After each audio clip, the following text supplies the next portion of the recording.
ان کے لیے ہے۔ درود و سلام ہو امام المرسلین حبیب کبریا جناب محمد الرسول اللہ صلی اللہ تعالیٰ علیہ وآلہ وصحبہ وسلم کی ذات گرامی اقدس و مطہر۔ معزز سامعین، گزشتہ خطبہ جمعۃ المبارکہ میں آپ نے سماعت فرمایا ہے کہ رسول اکرم صلی اللہ علیہ وسلم کی محبت کا یہ لازمی نتیجہ ہے، ثمرہ ہے کہ آپ صلی اللہ علیہ وسلم کی اطاعت اور فرما برداری کی جائے، اور آپ صلی اللہ علیہ وسلم کی بات آ جائے تو پھر اس کے مقابلے میں کسی کی بات کو بھی نہ مانا جائے، رسول اللہ صلی اللہ علیہ وسلم کی بات کو اپنا لیا جائے۔ یہی بات اللہ سبحانہ و تعالیٰ نے خود رسول اللہ صلی اللہ علیہ وسلم نے اور صحابہ کرام رضوان اللہ اجمعین نے اور تابعین نے اور ائمہ اربعہ کا خصوصاً ذکر کیا تھا، انہوں نے بھی ہمیں یہی منہج، یہی رستہ، یہی طریقہ بتلایا ہے۔ تو آج کی خطبہ کا عنوان ہے رسول اکرم صلی اللہ علیہ وسلم کے حسن و جمال کا تذکرہ،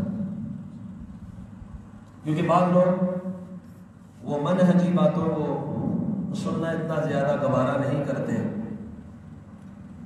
جو اصول کی باتیں ہوتی ہیں، مبادیات ہوتی ہیں، ہر انسان کو سمجھنی چاہیے، اپنانی چاہیے، اس سے نظریات اور عقائد درست ہوتے ہیں۔ پھر وہ طرح طرح کے لوگوں کے ہاں عجیب پروپیگنڈا بھی ہوتا ہے کہ آپ اگر انکار کرتے ہیں میلاد النبی کا، جشن کا، تو آپ کو شاید محبت ہی، حالانکہ محبت نام اس کا ہے، آپ کی اطاعت کی جائے، فرما برداری کی جائے۔ وہ کہتے ہیں پھر ان کو صرف ایک ہی بات اچھی لگتی ہے، آپ علیہ السلام کی سنت کی بات کی جائے، حدیث کی بات کی جائے، طریقہ کار کی بات کی جائے، عقائد کی بات کی جائے، نظریات کی بات کی جائے، اس طرف توجہ نہیں ہے۔ وہاں پھر اپنی اپنی باتیں ہوتی ہیں، اپنے اپنے مسالک ہوتے ہیں، اپنے اپنے گروہ اور دھڑے ہوتے ہیں، لیکن بس ایک ہی بات ان کو اچھی لگتی ہے، اور اسی کو وہ شاید سمجھتے ہیں یہ محبت ہے کہ کوئی حسن کا تذکرہ کرے، کوئی جمال کا تذکرہ کرے، کوئی ظلم کا تذکرہ کرے، کوئی آپ کی گفتار کا تذکرہ کرے، وہ صرف یہاں تک محبت کرتے ہیں، اس سے آگے بھی بات ہے، منہج کی ہے، عقیدے کی ہے، نظریے کی ہے، آپ کی سنن کی ہے، آپ کی زندگی کے لیل و نہار آپ نے کس طرح گزارے، اس کی طرف نہیں جاتے۔ تو پھر دوسری طرف یہ بات شروع ہو جاتی ہے کہ وہ جو مانتے ہی نہیں، ہم نے کہا چلو آج آپ کو رسول اللہ صلی اللہ علیہ وسلم کا حسن جمال بھی، اور یہ ایسا موضوع ہے کہ میں سمجھتا ہوں یہ کوئی بھی نہیں بیان کر سکتا، میں تو بالکل بھی نہیں کر سکتا، لیکن یہ کوئی بھی نہیں بیان کر سکتا۔ کما حقہ رسول اللہ صلی اللہ علیہ وسلم کے حسن کو آپ کے بعد جتنے بھی لوگ آئے کسی نے بھی نہیں بیان کیا، آج تک نہیں کیا۔ آپ دیکھ لیں، کتب احادیث کو پڑھ لیں، وہ ایک جملے کے اندر بات ختم کر دیتے تھے کہ پوری بات کہ آپ کیسے تھے، کس طرح تھے، حسن کیسا تھا، جمال کیسا تھا، بنتر بناوٹ کیسی تھی، الفاظ کا ذخیرہ ہی نہیں ملتا، الفاظ کا ذخیرہ ملتا ہی نہیں۔ وہ آگے آ کے میں صحابہ کے وہ آثار آپ کے سامنے رکھوں گا، ان کے تاثرات کیا تھے، وہ کس طرح بیان کرتے ہیں۔ تو رسول اللہ صلی اللہ علیہ وسلم، یہ بات ایسی حقیقت ہے کہ جس کے اوپر دلائل یا دلیل دینے کی قطعاً کوئی ضرورت نہیں ہے کہ رسول اللہ صلی اللہ علیہ وسلم کو اللہ نے سب سے زیادہ خوبصورت بنایا، یہ دلیل کی محتاج نہیں ہے۔ یہ بات جنہوں نے دیکھا ان کی شہادتیں بھی ہیں، لیکن رسول اللہ صلی اللہ علیہ وسلم سے جس طرح کردار میں، گفتار میں، اقوال افعال میں، شان، رتبے، مقام اور بلندی میں اللہ نے کسی کو آپ کا برابر تک نہیں بنایا، اسی طرح رسول اللہ صلی اللہ علیہ وسلم کے حسن میں، جمال میں آپ جیسا اللہ رب العالمین نے دوسرا بنایا ہی نہیں۔ اللہ سبحانہ و تعالیٰ نے آپ کو اتنا حسن دیا ہے، اتنا جمال دیا ہے اور اتنا مقام دیا ہے، لا يمكن الثناء كما كان حقه، جس طرح آپ کا حق ہے ویسے آپ کی تعریف کرنا یہ ممکنات میں سے ہے ہی نہیں۔ لا يمكن الثناء كما كان حقه، بعد از خدا کو ہی قصہ مختصر قصہ یہی ہے کہ اللہ کے بعد اگر کسی کا مقام اور مرتبہ ہے وہ کون ہے؟ محمد الرسول اللہ صلی اللہ علیہ وسلم۔ الفاظ کے احاطے میں اور حروف کے ذخیرہ کے اندر ایسے کلمات اور ایسے جملے نہیں ملتے جو آپ علیہ الصلوۃ والسلام کے حسن کو، جمال کو، خوبصورتی کو، بناوٹ کو کما حقہ بیان کر سکے۔ اللہ کے رسول صلی اللہ علیہ وسلم کے بارے میں صحابہ کی گواہی صحیح بخاری میں حدیث نمبر 3549 ہے۔ حضرت براء بن عازب رضی اللہ عنہ فرماتے ہیں، اور یہ سارے صحابہ کہتے ہیں کہ آپ صلی اللہ علیہ وسلم احسن الناس وجہا، رسول اللہ صلی اللہ علیہ وسلم وجیہ تھے۔ کتنے وجیہ تھے؟ کتنے خوبصورت چہرے والے تھے؟ احسن الناس، کائنات میں ایسا کوئی حسین تھا ہی نہیں۔ احسن الناس وجہا، کہ لوگوں میں سب سے زیادہ خوبصورت چہرے والا اگر کوئی تھا تو وہ کون تھا؟ محمد الرسول اللہ صلی اللہ علیہ وسلم۔ وَأَحْسَنَهُ خَلْقًا، اور لوگوں میں بناوٹ کے اعتبار سے، صرف چہرے کی بات نہیں ہے، بناوٹ اور خلق اور پیدائش کے اعتبار سے لوگوں میں اگر کوئی سب سے زیادہ حسین و جمیل تھا، خوبصورت تھا، تو وہ کون تھا؟ امام کائنات جناب محمد الرسول اللہ۔ اور پھر ایک بات سے بیان کیا، لیس بالطویل ولا بالقصیر، بہت لمبے تڑنگے نہیں تھے کہ آپ دیکھنے میں ججے نہ، ولا بالقصیر، اور نہ پستہ قامت تھے کہ آپ معیوب لگے، قد ایسا کہ ایک جگہ تو نہ ہوا، نہ اس کو آپ یہ کہہ سکتے کہ یہ لمبے، نہ آپ یہ کہہ سکتے ہیں کہ پستہ چھوٹے قد والے ہیں، ایسا سانچہ، ایسی خوبصورتی کے ساتھ اللہ سبحانہ وتعالیٰ نے آپ کو کر دیا۔ تو آپ صلی اللہ علیہ وسلم جیسا کوئی اور کہتے ہماری آنکھوں نے دیکھا ہی نہیں، آنکھ نے ایسا حسن ایسا دیکھا ہے۔ یہ حسن اور جمال ایسا تھا کہ میں یہ نہیں کہتا کہ میں خطبے کے اندر آپ کے جمال کی وہ تصویر آپ کے سامنے رکھوں، ممکن ہی نہیں، میں صرف دیکھنے والوں کا تاثر رکھ رہا ہوں کہ بعض ایسے بھی تھے جنہوں نے دیکھ کر ہی اسلام قبول کر لیا، جن میں ایک مشہور روایت اور مشہور واقعہ عبداللہ بن سلام رضی اللہ تعالیٰ عنہ کا ہے۔ یہود کہتے تھے اگر کوئی ہمارے درمیان سب سے بڑا علامہ ہے تو وہ عبداللہ بن سلام، اگر کوئی سب سے بڑا سید ہمارا سردار ہے، سب سے زیادہ فہیم اور فاهم اور بصارت اور فراست والا ہے تو وہ عبداللہ بن سلام ہے، علامہ ابن علامہ ہے، سب سے زیادہ علم والا۔ اور یہ یہود کے عالم جب مسلمان ہوئے عبداللہ بن سلام رضی اللہ عنہ، تو انہوں نے اپنا واقعہ بیان کیا، وہ اس کی طرف میں سے اشارہ کر رہا ہوں، کہتے ہیں میں نے رسول اللہ صلی اللہ علیہ وسلم کو دیکھا تو اسی وقت میرے دل نے یہ گواہی دی، انہ لیس بوجہ کذاب، یہ کسی جھوٹے آدمی کا چہرہ ہو نہیں سکتا، چہرہ ہی ایسا ہے کہ دل تسلیم اور زندہ ضمیر یہ بات تسلیم کر ہی نہیں سکتا کہ اس حسین چہرے سے کبھی جھوٹ نکلے گا، سچے نہیں۔ اور ایک اور سے صحابی ابو رافع، ابو داؤد کے اندر یہ حدیث موجود ہے 2758 ابو داؤد کے اندر، ابو رافع کو قریشیوں نے قاصد بنا کر حضرت رسول اللہ صلی اللہ علیہ وسلم کے پاس بھیجا۔ اب یہ ابو رافع قاصد کی حیثیت سے رسول اللہ صلی اللہ علیہ وسلم کے پاس آئے، کیسا منظر ہوگا جب وہ آئے ہوں گے کہ آپ اپنے صحابہ کے درمیان موجود ہیں، جیسے تاروں کی جرمٹ میں 14ویں کا چاند ہو، وہ منظر اتنا حسین و جمیل نہیں ہے جتنا حسین و جمیل وہ منظر ہے کہ گرد و نواح صحابہ کرام کا جرمٹ ہو اور درمیان میں چمکتا اور دمکتا ہوا ساری کائنات کا سب سے حسین و جمیل، اونچے رتبے والا، بلند مقام والا امام کائنات جناب محمد الرسول اللہ صلی اللہ علیہ وسلم تشریف فرما ہو، کیسا حسین منظر ہوگا، نگاہیں ترستی ہوگی اس منظر کو دیکھنے کے لیے۔ تو یہ ابھی مسلم نہیں تھے، یہ کس لیے آئے؟ پیغام دینے کے قاصد تھے، اور ان دنوں اور رسول اکرم صلی اللہ علیہ وسلم کے ساتھ کفار کا معاہدہ تھا کہ قاصد کو روکا بھی نہیں جا سکتا، اگر قاصد مسلمان ہو جائے تب بھی اس کو واپس کرنا ہے، اس کو اپنے پاس نہیں رکھ سکتے، اگرچہ وہ آپ کا گرویدہ ہی کیوں نہ ہو۔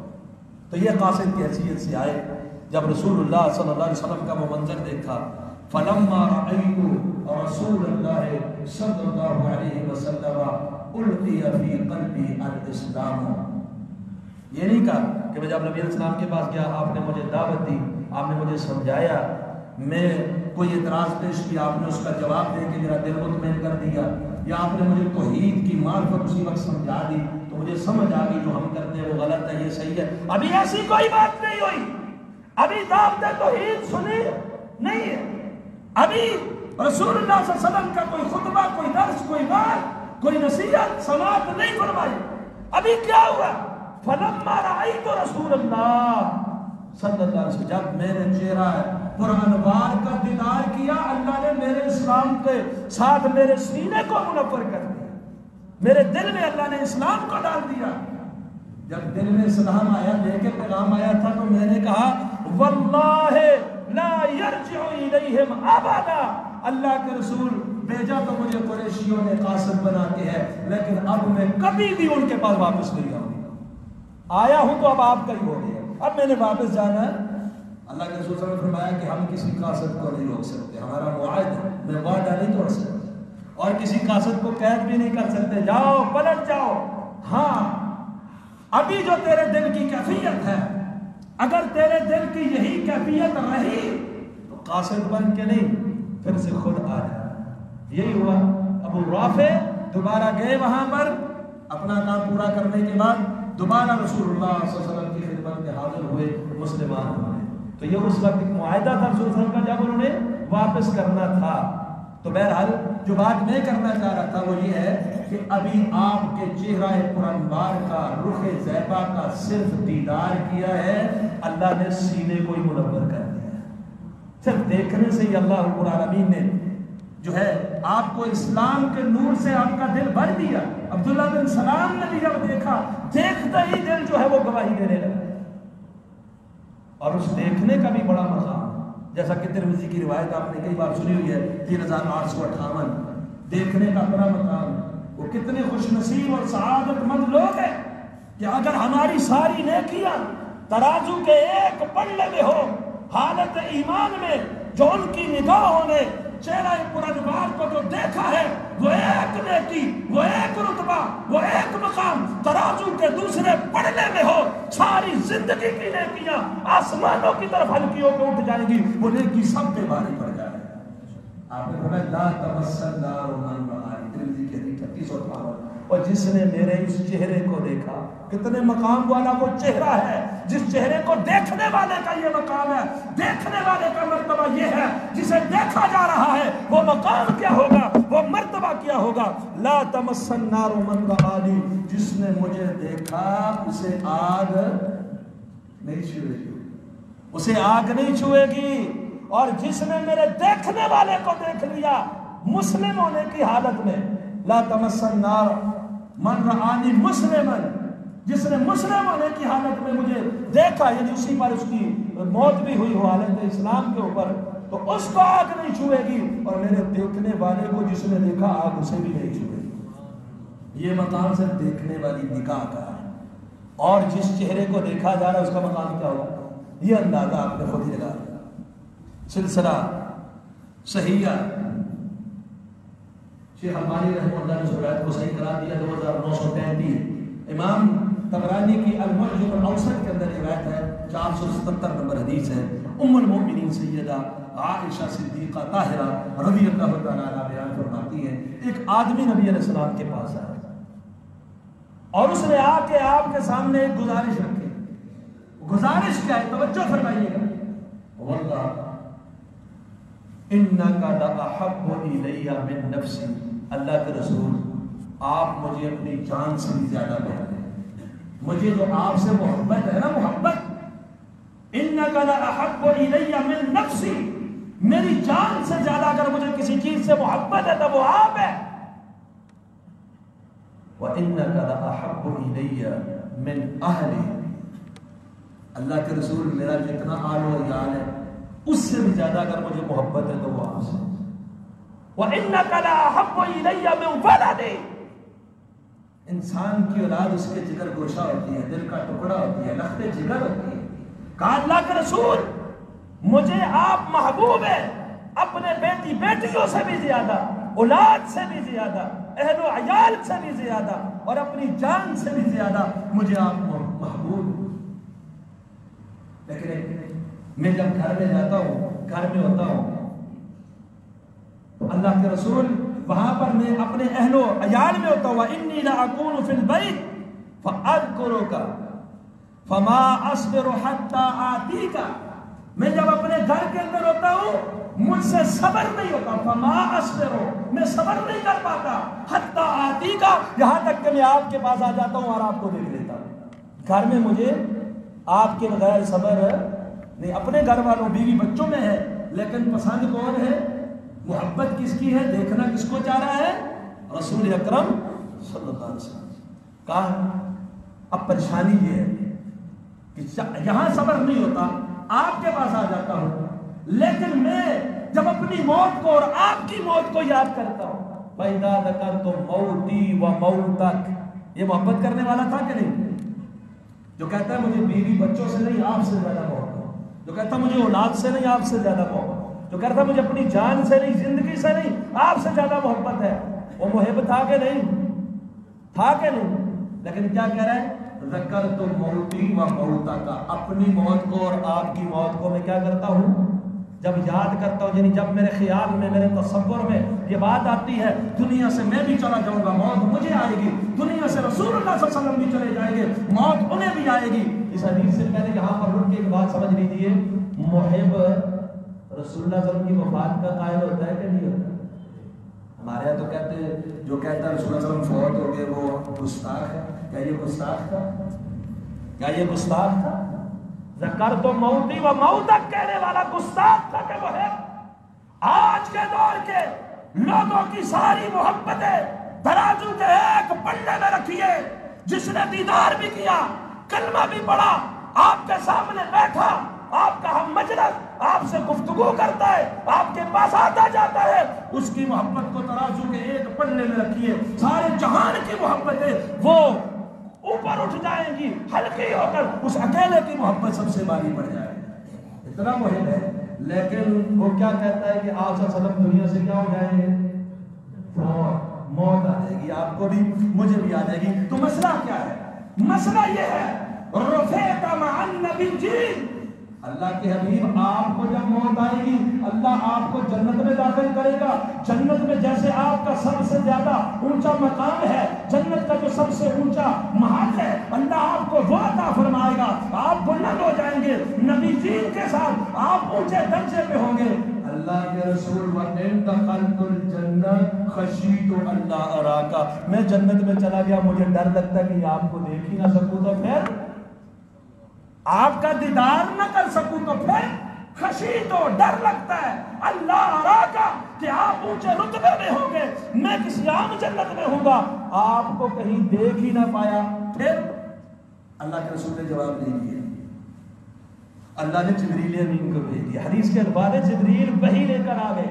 اور سورہ النساء سورہ نمبر 4 آیت نمبر 69 فرمایا وَمَن يُطِعِ اللَّهَ وَالرَّسُولَ فَأُولَٰئِكَ مَعَ الَّذِينَ أَنْعَمَ اللَّهُ عَلَيْهِمْ مِنَ النَّبِيِّينَ وَالصِّدِّيقِينَ وَالشُّهَدَاءِ وَالصَّالِحِينَ وَحَسُنَ أُولَٰئِكَ رَفِيقًا. ساری دنیا کے عہدے، ساری دنیا کی رفعت مقام بلندیاں، سونا چاندی ہیرے جواہرات، مقام اور رتبے ایک طرف رکھ دیجئے. یہ آیت بہت بڑا اعزاز ہے. فرمایا جو اللہ کی اطاعت کرتا ہے، جو رسول اللہ صلی اللہ علیہ وسلم کی اطاعت کرتا ہے، یہ لوگ ان کے ساتھ ہوں گے جن پر اللہ نے انعام کیا، نبیوں کے ساتھ، صدیقین کے ساتھ، شہداء کے ساتھ، صالحین کے ساتھ. وَحَسُنَ أُولَٰئِكَ رَفِيقًا. اور یہ رفاقت، یہ دوستی، یہ معیت، یہ مصاحبت، یہ مجلست، یہ کیا ہے؟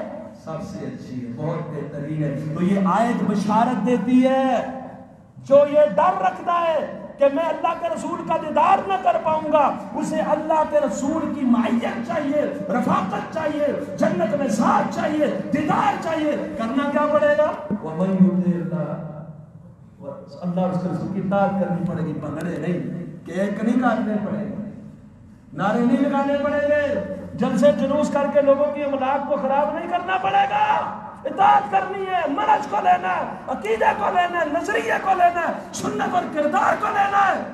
تو یہاں اس کا مسئلہ حل کر دیا جو کہتا تھا دنیا میں پریشان ہو کے آپ کا دیدار کر لیتا ہوں، تو کہا اطاعت کر، جنت میں بھی اللہ دیدار کروائے گا۔ آج بھی جو یہاں پر یہ نہیں کہ خاص تیرے لیے، آیت کیا ہے؟ وَمَن يُطِعِ اللَّهَ وَالرَّسُولَ، کون؟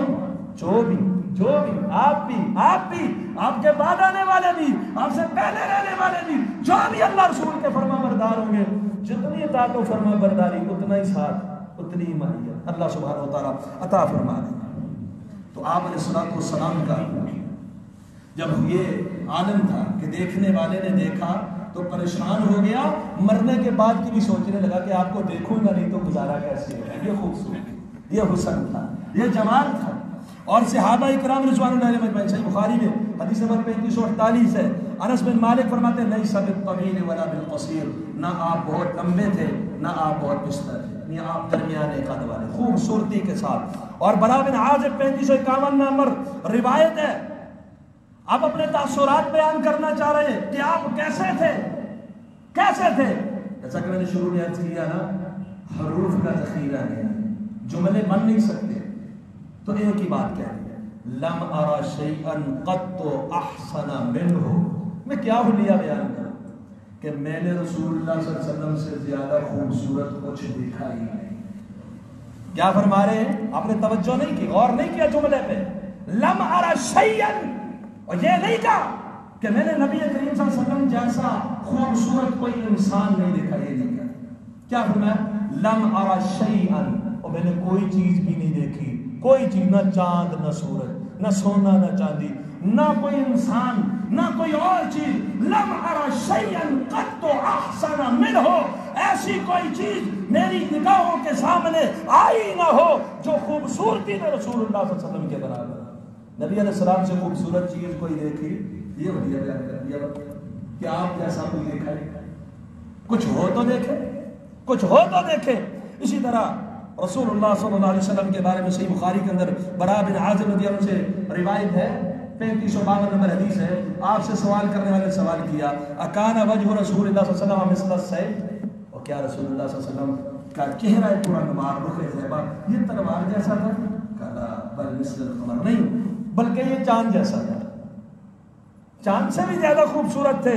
بلکہ صحیح بخاری کے اندر حدیث نمبر 3536 ہے، کعب بن مالک، بڑا لمبا واقعہ ہے، تبوک سے جو پیچھے رہے تھے جب رسول اللہ صلی اللہ علیہ وسلم کے اوپر آیات نازل ہوئیں اور آپ کی توبہ قبول ہوئی، کعب بن مالک اور ان کے دو ساتھیوں کی، یہ رسول اللہ صلی اللہ علیہ وسلم کے ساتھ 50 دن مئی کاٹ کے گزار کر گئے۔ آپ علیہ السلام خوش تھے، کہتے ہیں میں نے دیکھا کأن وجہہ قطعۃ القمر، جیسے چاند کا ٹکڑا زمین پہ اتر آیا ہے۔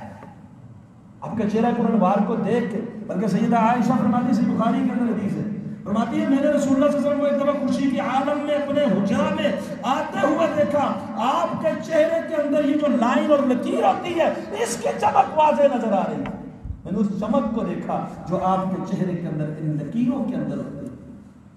اور حضرت انس رضی اللہ تعالیٰ عنہ صحیح مسلم کے اندر حدیث ہے، کأن وجہ 419 نمبر روایت، جب رسول اللہ صلی اللہ علیہ وسلم بیمار تھے، آخری ایام تھے، آپ نے کہا ابو بکر نماز پڑھائے، ابو بکر نماز پڑھا رہے ہیں، آپ حجرہ عائشہ میں ہیں، آپ نے اپنے پروانوں کو دیکھنا چاہا کہ یہ نماز پڑھ رہے ہیں، آپ نے چہرہ پرانوار سامنے کیا، پردے کو ہٹایا، انس کا بیان ہے، فرماتے ہیں ایسا تھا جیسے قرآن کا ورقہ ہو، کأن وجہ ورقۃ المصحف، جیسے مصحف کا قرآن کا ورق ہوتا ہے، ایسا میرے پیغمبر جناب محمد رسول اللہ صلی اللہ علیہ وسلم کا رخ زیبا تھا۔ اور جامع ترمذی میں حدیث نمبر 3637 ہے، امیر المؤمنین سیدنا علی المرتضی رضی اللہ عنہ، آپ کے داماد بھی ہیں، چچا زاد بھی ہیں، آل بھی ہیں، آپ کی اولاد بھی ہیں، آپ کے دوست بھی ہیں، آپ کے محب بھی ہیں، آپ کے محبوب بھی ہیں، علی المرتضی رضی اللہ تعالی عنہ خلوتوں میں جلوتوں میں ہر جگہ میں آپ کو دیکھتے ہیں، آپ کے ساتھ رہتے ہیں، آپ کے ساتھ زیادہ وقت گزارا ہوا ہے، بیان کرتے ہیں آپ کا حلیہ، تو کیا فرماتے ہیں؟ اللہ اکبر، کہتے ہیں لم ارى قبلہ ولا بعدہ مثلہ صلی اللہ علیہ وسلم، میں نے رسول اللہ صلی اللہ علیہ وسلم جیسا، ان سے زیادہ تو دور کی بات، میں نے رسول اللہ صلی اللہ علیہ وسلم جیسا آپ سے پہلے نہ آپ کے بعد کبھی دیکھا۔ میں نے کہا نا کہ وہ الفاظ نہیں بیان کر رہے کہ حلیہ کی بنتر بناوٹ کو بیان کرنے کی کوشش کریں تو وہ کنفیوز ہو جاتے ہیں۔ کہ تلوار جیسا نہیں، کمر جیسا نہیں، چودھری کے چاند جیسا، لیکن تشریح دے ہی نہیں پاتے، بس ایک ہی جملہ بول دیتے ہیں جو ساری بات ختم کر دیتے، پورے نظریہ کو بند کر دیتے کہ آپ جیسا نہ پہلے کبھی دیکھا آپ سے، آپ کے بعد بھی جو زندگی گزاری آپ جیسا میری نگاہوں نے دیکھا ہی کوئی۔ بابا جی سمسام رحمہ اللہ ایک پنجابی تھے، شاعر تھے، وہ آپ صلی اللہ علیہ وسلم کے ساتھ یہ محبت کا، آپ کے چہرے کی خوبصورتی کا تذکرہ کرتے ہوئے فرماتے ہیں، میں صدقے سونا مکھڑا، میں صدقے سونا مکھڑا جب جگ ویکھنے دا بکھڑا، یعنی سارا جگ جو ہے بھوکا ہے کہ آپ علیہ السلام کا دیدار۔ اللہ کے رسول صلی اللہ علیہ وسلم کا فرمان بھی صحیح مسلم کے اندر کہ بعد میں آنے والے میرے محب ایسے بھی ہوں گے جن کی یہ تمنا ہوگی کہ ہمارے پاس جو کچھ ہے سارے کا سارا چلا جائے، بدلے میں اگر دیدار مصطفیٰ ہو جائے تو بڑے نصیب کی بات ہے۔ اتنی شدید تمنا اور خواہش ہے، تو کہتے ہیں میں صدقے سونا مکھڑا جگ ویکھنے دا بکھڑا، ویکھاں تے کٹ جائے دکھڑا، ویکھاں تے کٹ جائے دکھڑا، ہووے ہرا دل سکھڑا، ٹھر جان اکھاں میریاں جو سفنیاں نے گھیریاں، کوئی چہرے نو تلوار کے، کوئی تلوار دی بھی دہار کے، کوئی بجلی دا چمکار کہے، کوئی سورج دا لشکار کہے، میں چند کے انصاف نہیں، چند دا چہرہ تے صاف نہیں، چند بھکھا آپے دید دا بجلا کے آندہ عید دا، چند تو خود ان کا بھکھا ان کے دیدار کا، چند بھکھا آپے دید دا بجلا کے آندہ عید دا، اتھے چند نو پوچھدا کون ہے، سورجاں دی نیوی تون ہے، یعنی سورج بھی گردن جھکا کے گزرتا ہے، اتھے چند نو کوئی پوچھدا کون ہے، سورج دی نیوی تون ہے، اتھے یوسفاں دی باہ نہیں، کوئی اچھا لیندہ سا نہیں، پوچھ جا کے حبشی بلال نو جسے ڈٹھا میرے لال۔ حضرت جابر بن سمرہ شمائل ترمذی کی حدیث نمبر 8 ہے، شیخ البانی نے اس کو صحیح قرار دی ہے، کہتے ہیں ایک دفعہ میں نے رسول اللہ صلی اللہ علیہ وسلم کو حلہ حمرا سفید سرخ چادر اوڑے ہوئے دیکھا، 14ویں کی رات تھی، کہتے ہیں 14ویں کی رات تھی میں نے دیکھا، جب میں نے دیکھا اللہ اکبر تو میں نے کہا کہ جو چاند 14ویں کا چاند ہے اس سے زیادہ خوبصورت میرے پیغمبر صلی اللہ علیہ وسلم کا چہرہ۔ اللہ اکبر۔ جابر بن سمرہ رضی اللہ عنہ فرماتے ہیں فَلَهُوَ عِنْدِي أَحْسَنُ مِنَ الْقَمَرِ، مسجد نبوی میں سین کے اندر لیٹے ہوئے پیغمبر کو سونے کی حالت میں ہنڈائے عمرہ لے اوپر کیے ہوئے دیکھا 14ویں کی چاند والے رات میں لیلۃ البدر میں، تو میں نے یہ کہا، یہ ان کے تاثرات تھے کہ میرے نزدیک میرے تاثرات میرے جذبات یہ ہے کہ 14ویں کے چاند سے زیادہ خوبصورت کون ہے؟ محمد الرسول اللہ صلی اللہ علیہ وسلم۔ یہ تو اپنے تھے، شاید کوئی کہہ سکتا ہے کہ اپنے تھے، محب تھے، جان نثار تھے، جانے قربان کرنے والے تھے، اور جو اجنبی تھے پہچانتے نہیں تھے انہوں نے بھی جب دیکھا تو مثال بیان نہ کرا۔ دار قطنی کے اندر روایت موجود ہے 2976 صحیح سند کے ساتھ، شیخ البانی نے صحیح قرار دیا، شیخ زبیر علی صاحب کی تحریر بھی صحیح، سند اس کی بالکل صحیح۔ اللہ اکبر۔ طارق بن عبداللہ المحاربی وہ بیان کرتے ہیں کہ رسول، لمبی حدیث ہے، ہم اس کا اپنا ایک ٹکڑا بیان کریں کہ ایک دفعہ نا رسول اللہ صلی اللہ علیہ وسلم ہمارے پاس سے گزرے، اب یہ پہچانتے نہیں تھے، اس قافلے کے لوگ آپ صلی اللہ علیہ وسلم کو پہچانتے نہ حبدار تھے یا نہ جان نثار تھے، جان پہچانی نہیں تھی۔ آپ کی خوبصورتی اور جمال کا تذکرہ کہ اپنوں میں خوبصورتی بیان کرنے میں جو بات تاثرات دیے جو جانتے نہیں تھے ان کے تاثرات کیا ہے۔ یہ فرماتے ہیں کہ آپ علیہ السلام نے پوچھا کون لوگ، انہوں نے اپنے علاقے کا نام بتایا کہ فلاں جگہ سے ہم آئے، اونٹوں کو بیچ رہے ہیں، خرید و فروخت ہو رہی ہے۔ تو کہا یہ اونٹ بیچتے ہو؟ کہاں بیچتے ہیں؟ کہا کتنے کا بیچتے ہو؟ انہوں نے قیمت لگا دی کہ اتنے سا کھجوریں آپ ہمیں دیں اور بدلے میں اونٹ لے جائیں۔ اب آپ علیہ السلام کی ساتھ ان کی جان پہچان نہیں ہے، گفتگو سن رہے ہیں، آپ کے الفاظ کی وہ مٹھاس، وہ حلاوت ان کے کانوں سے وہ رس گھول کے ان کے دل میں جا رہی ہے۔ حیران ہے، ہکے بکے اونٹ آپ کے ہاتھ میں پکڑا دیا ہے، باتوں باتوں کے اندر آپ علیہ السلام تشریف لے گئے اور یہ دیکھتے رہے، کوئی پیسے کا مطالبہ نہیں کیا، کوئی قیمت کا مطالبہ، وہ کھجوروں کا مطالبہ نہیں کیا، آپ کو دیکھتے رہے، اتنا دیکھتے رہے کہ آپ نظروں سے اوجل ہو گئے۔ جب آپ نظروں سے اوجل ہوئے تو ایک دوسرے کو کہنے لگے ہم نے ایک اجنبی آدمی کو اونٹ تو دے دیا لیکن قیمت تو ہم نے وصول ہی نہیں کی، پیسے تو ہم نے لیے ہی نہیں، اب ایک دوسرے کو لام تان منامت شروع کر دیا کہ یہ کیا بن گیا کہ پیسے لیے ہی نہیں، اونٹ دے دیا، ان کی گفتگو سن کے ایسا اثر ہوا کہ پیسوں کا مطالبہ تک نہ کر پائے ان کھجوروں کا، اور اونٹ دے دیا، اور آپ صلی اللہ علیہ وسلم بھی تشریف لے گئے، حتیٰ کہ نظروں سے اوجھل ہو گئے، پریشان ہے۔ تو قبیلے کی عورت نے کہا پریشانی کی کوئی بات نہیں، اب یہ بھی نہیں جانتی تھی، کہا پریشانی کی کوئی بات نہیں، یہ آدمی تو کبھی دھوکہ کر ہی نہیں سکتا، تمہاری قیمت تم نے دے، یہ آدمی تم سے کیسے دھوکہ کر سکتا؟ انہوں نے کہا کون ہو؟ جانتی ہو انہیں؟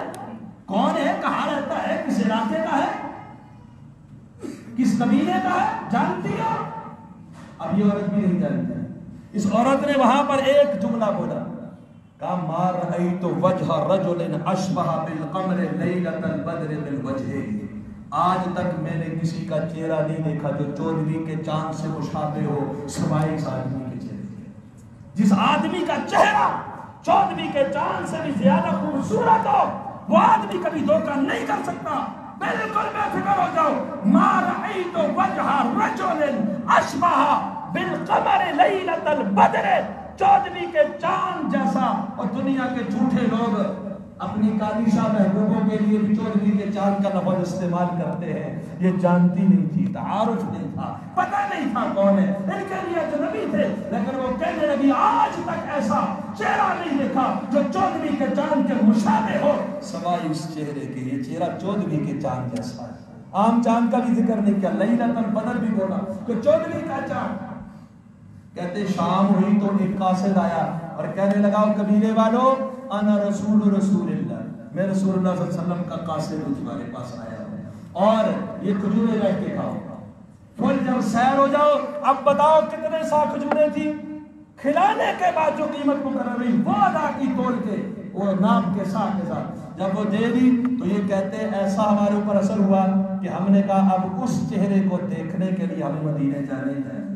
جب ہم مدینے میں پہنچے تو رسول اللہ صلی اللہ علیہ وسلم خطبہ ارشاد فرما رہے تھے، آپ کھڑے خطبہ دے رہے تھے، تو یہ جو اجنبی تھے جنہوں نے پہلے کبھی دیکھا نہیں، جو جانتے نہیں، جو ابھی حکمدار جانسار بنے نہیں، آپ کے ابھی وفادار بنے نہیں، یہ ان کے تاثرات بھی یہی ہے کہ ما رأیت وجہ رجل اشبہ بالقمر لیلۃ البدر، 14ویں کے چاند جیسا کہنے والے تو بہت ہیں، سننے والے تو بہت ہیں، لیکن حقیقت میں کوئی نہیں سوائے اس ایک آدمی کے، اور وہ آدمی کون تھا؟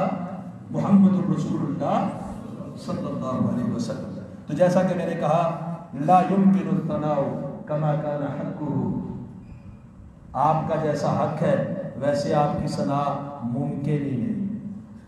بعد از خدا تو ہی قصہ مختصر جملہ یہ ہے کہ اللہ کے بعد اگر کسی کا مقام مرتبہ ہے تو وہ کون ہے؟ محمد رسول۔ اور حسن و جمال میں ساری کائنات میں اللہ سبحانہ و تعالیٰ نے رسول اللہ صلی اللہ علیہ وسلم جیسا کوئی حسین نہیں بنایا، اور آپ کا حلیہ یہ بیان کرنا ممکن ہی نہیں ہے، ممکن ہی نہیں ہے۔ صحابہ بھی جب بیان کرتے ایک دو باتیں بیان کرتے، جیسا کہ آپ نے احادیث سنی ہے کہ آپ بہت لمبے نہیں تھے، پستہ کرتے تھے، چہرہ آپ کا گول تھا، سرخی مائل تھا، آپ کا چہرہ تلوار جیسا نہیں 14ویں کے چاند جیسا تھا۔ پھر آگے کیا دیتے تھے؟ آپ جیسا کبھی دیکھا ہی نہیں، آپ جیسا کبھی دیکھا ہی نہیں۔ کیسے دیکھا ہو کہ آپ صلی اللہ علیہ وسلم جیسا اللہ نے کوئی دوسرا بنایا؟ اللہ نے کوئی دوسرا محمد کریم جیسا خوبصورت بنایا؟ نہیں بنایا۔ تو ایک بات آخری کروں گی، اگر یہ آپ مان چکے ہیں کہ یہ بات رسول اللہ صلی اللہ علیہ وسلم جیسا خوبصورت اللہ نے کوئی نہیں بنایا، یہ تسلیم کر چکے ہیں، تو یہ جو داڑھی ہے چہرے کے اوپر، یہ چہرے کی خوبصورتی کا سبب ہے یا چہرے کے اوپر اس کے ہونے کی وجہ سے خوبصورتی ختم ہوتی ہے؟ کیا خیال ہے؟ اگر داڑھی چہرے کے اوپر ہو، نوجوانوں سے خصوصی طور پر درخواست ہے، تو انسان خوبصورت ہوتا ہے کہ داڑھی مونڈ کے خوبصورت ہوتا ہے؟ ببر شیر کو آپ کاٹ کے کونا کونا کریں، وہ خوبصورت لگے گا؟ اس کا حسن کہاں ہے؟ رسول اللہ صلی اللہ علیہ وسلم کا چہرہ پر انوار کائنات کا سب سے حسین ترین چہرہ ہے۔ اگر داڑھی عیب ہوتا، بدصورتی ہوتی، داغ ہوتا، اور اس سے اگر شکل میں بدصورتی پیدا ہوتی، محمد کریم صلی اللہ علیہ وسلم کے چہرہ پر انوار پر ایک بار داڑھی کا وزن کتنا ہوگا؟ کتنا وزن ہوگا؟ کلو ہو سکتا ہے؟ آدھا کلو. پاؤ کتنے گرام ہوگا؟ تھوڑے سے 2 4 5 6 گرام 7 گرام کتنا ہوگا زیادہ؟ اور جس سے اپنے چند گرام وزن رسول اللہ صلی اللہ علیہ وسلم کی محبت میں اٹھانے نہیں ہوتا، باری ہوتی تو میں کہتا چک جاتا ہے بیچارہ، اب مون رہا ہے. اور جس سے یہ چند گرام وزن اٹھایا نہیں جاتا، اس کا ایمان سے پل صراط سے اٹھا کے پار لے کے جائے بھی کیسے بات. میں نہیں کہتا کہ کافر ہو جاتا ہے، لیکن محبت کیا ہے؟ حقیقی محبت کہ محبوب کی اداؤں سے کیا ہو. جتنے بھی نوجوان ہیں ان کا ہیئر سٹائل اور ان کے چہرے کی جو بناوٹ بعض دفعہ وہ کاٹ کوٹ کے جو ہوتی ہے، وہ پیچھے کوئی نہ کوئی ہستی ہوتی ہے جو ان کو بڑی اچھی لگ رہی ہوتی ہے. کوئی کریکٹر ہوتا ہے، کوئی فلمی اداکار ہوتا ہے، کوئی خسرا ہوتا ہے، کوئی مراسی ہوتا ہے، وہ اس کو دیکھ کے اپنا ایسا ویسا بنانے کی کوشش کرتے ہیں. تو کیا کوئی ایسا حوبدار اور محب ہے جو کہے کہ میرا لباس اور میرے بال اور میرا چہرہ اور میرا بنتر بناوٹ ویسی بنانے کی بظاہر کوشش کروں جو کس کی ہے؟ رسول اللہ صلی اللہ علیہ وسلم. تو محبوب کی اداؤں سے پیار کر کے ان کو اپنانا، یہ حقیقی کیا ہے؟ آج کے خطبہ حسن و جمال کے تذکرے کا یہی پیغام ہے. اللہ ہمیں عمل کرنے کی توفیق عطا فرمائے. قل قولی ھذا استغفر اللہ لي ولکم.